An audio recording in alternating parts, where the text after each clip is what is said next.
लोकसभा झाल्यानंतर सरकार जागं झालं आणि सरकार घाबरलं पण, आणि घाबरलेल्या सरकारने तिजोरीचं दार उघडलं नाही तर काढून बाजूला ठेवलं आणि म्हणेल त्या गोष्टी आज महाराष्ट्र सरकार तुम्हाला देऊ इच्छिते.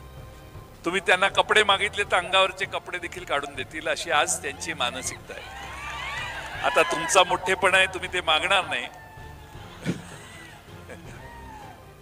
पण फार मोठ्या प्रमाणात घाबरलेलं सरकार आता निवडणुका पुढे कशा ढकलता येतील हा प्रयत्न करते. आज महाराष्ट्रातल्या आमच्या लाडक्या भगिनी सुरक्षित नाहीत. जाईल त्या ठिकाणी आठवड्यात 2 आठवड्यातनं अत्यंत घृणास्पद असे बलात्काराचे प्रकरण पुढे येतात. शाळेत जाणाऱ्या आमच्या लहान बालिका देखील सुरक्षित नाहीत. या सरकारला महाराष्ट्रातली कायदा आणि सुव्यवस्था टिकवता आलेली नाही. सरकारचं सगळ्यात मोठं अपयश म्हणजे महाराष्ट्रातली कायदा व सुव्यवस्था संपलेली आहे. काल परवा पुणे शहरामध्ये आपण एका नगरसेवकांचा खून झाला, त्याची क्लिप आपण बघितली की नाही मला माहित नाही, पण तुम्ही ती क्लिप बघा. 15 सेकंदात 4 स्कूटरवरून माणसं येतात, मोटरसायकलवरून येतात, गोळ्या धाड धाड धाड घालतात आणि खून करून पळून जातात. महाराष्ट्रामध्ये चाललंय काय? नागपूरमध्ये गृहमंत्र्यांचा जिल्हा शहर, त्या ठिकाणी जुगार खेळत पोलीस स्टेशन मध्ये पोलीसच बसलेले. कधी असं ऐकलं होतं? म्हणजे या महाराष्ट्राची पूर्ण वाट लावायचं या सरकारने ठरवलेलं आहे. आज या महाराष्ट्रामध्ये मराठवाड्यात प्रचंड पाऊस झालाय. सरकार इव्हेंट करण्यात गुंतलेलं आहे. शेतकरी पूर्णपणाने बेचिराख होण्याची परिस्थिती शेतकऱ्यांची मराठवाड्यातल्या प्रचंड पावसामुळे झाली आहे. सरकारचं तिकडे लक्ष नाही. आज सगळ्यात दुर्दैव म्हणजे ह्या सरकारच्या भ्रष्टाचाराचा एक नमुना आपल्याला बघायला मिळाला.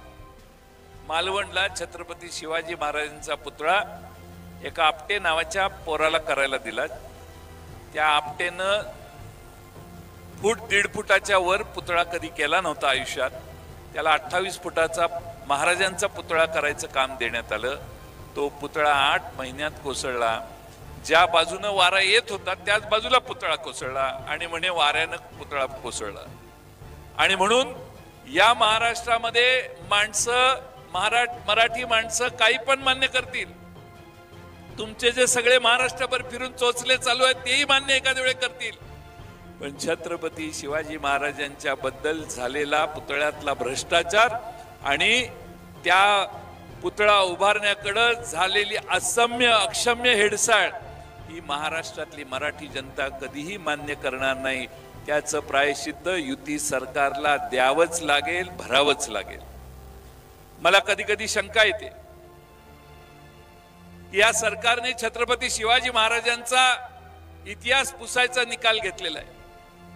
काल परवा महाराष्ट्रामध्ये राज्याचे उपमुख्यमंत्री गृहमंत्री म्हटले छत्रपती शिवाजी महाराजांनी सुरत लुटली नव्हती.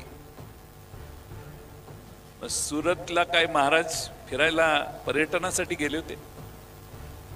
मराठी राज्याला खजिना मध्ये पैसे आणण्यासाठी, मराठी राज्य संपन्न करण्यासाठी जशी आज मुंबई आहे तशी सुरतेची परिस्थिती आर्थिक दृष्ट्या होती.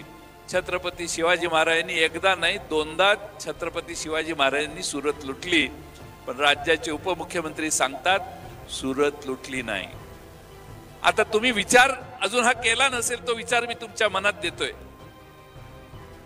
गुजरात राज्याच्या विरोधी काही बोलायचं नाही असं महाराष्ट्राच्या या 3 त्रिकुटाने ठरवलेलं आहे. मोदी आणि शहांना नाराज करायचं नाही म्हणून आता हे म्हणतायत 350-400 वर्षापूर्वी छत्रपती शिवाजी महाराजांनी जे सुरतवर आक्रमण केलं ती सुरत लुटली, ती सुरत लुटलेली नव्हती. हे आज इतिहास बदलण्याचं पाप मोदी आणि शहांना खुश करण्यासाठी महाराष्ट्राचे त्रिकुट आणि महाराष्ट्राचे गृहमंत्री करतायत. काल परवा एक क्लिप बघितली, तुम्ही बघितली की नाही मला माहित नाही. त्यात देवेंद्र फडणवीस सांगतात की अफजल खान हा औरंगजेबाचा सरदार होता. अफजल खान आदिलशाहीचा सरदार होता. आदिलशाहीच्या दरबारामध्ये छत्रपती शिवाजी महाराजांना मारण्याचा विडा उचलून अफजल खान आला. हे लहानपणापासून आतापर्यंत आम्ही ऐकलंय. पण आमचे परम मित्र देवेंद्र फडणवीस म्हणतात की अफजल खान हा औरंगजेबाचा सरदार होता आणि म्हणून महाराजांचा इतिहास बदलण्याचं पाप कुणाच्या तरी मनात आहे. छत्रपती शिवाजी महाराजांच्या या अशा पद्धतीनं पुतळ्याची हेळसाळ करण्याचं पाप ज्या सरकारने केलंय त्या सरकारला विधानसभेमध्ये धडा शिकवण्याचं काम तुम्हाला सगळ्यांना करायचंय.